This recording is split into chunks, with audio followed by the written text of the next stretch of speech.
Hello friends, আশা করি তোমরা সবাই ভালো আছো। চুলগুলোর অবস্থা দেখতেই পাচ্ছ আমার। হেয়ার কাটের জন্য চলে এলাম লেক টাউনের হাবিবে। যেতে যেতে অনেকটা রাত হয়ে গেছিলো, তাই আমিই ছিলাম লাস্ট কাস্টমার। হাবিব শুনলেই মনে হয় এবার অনেকটা খরচার গল্প।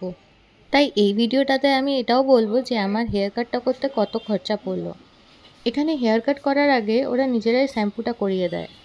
অন্যান্য পার্লারে যেখানে বলে যে বাড়ি থেকে তোমরা ভালো করে শ্যাম্পু করে আসবে, এখানে সেটা আর বলার দরকার পড়ে না। তাই ফেসের সাথে ম্যাচ খাইয়ে ওরা আমাকে সাজেস্ট করলো স্টেপ লেয়ার হেয়ার কাট। দেখা যাক তাহলে আলটিমেট রেজাল্টটা কেমন হবে।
হেয়ার কাট হয়ে যাওয়ার পর হেয়ার ড্রাই আর হেয়ার স্টাইলিং দুটোই করে দিল।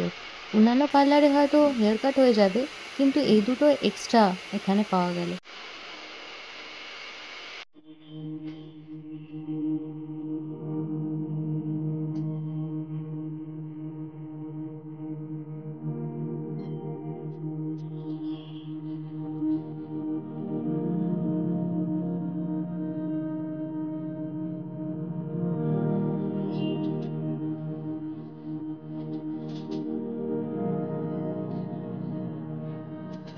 আফটার হেয়ার কাট রেজাল্ট দেখতেই পাচ্ছ কিরকম লাগছে। আর সব কিছু খরচা পড়লো আমার মাত্র 400 টাকা। প্রাইসটা সত্যি খুব আনএক্সপেক্টেড ছিল হাবিবসের মতো এত ব্র্যান্ডেড একটা জায়গার থেকে। তোমরা সবাই কমেন্টে অবশ্যই জানিও আমাকে দেখতে কেমন লাগছে। আজকের জন্য টাটা।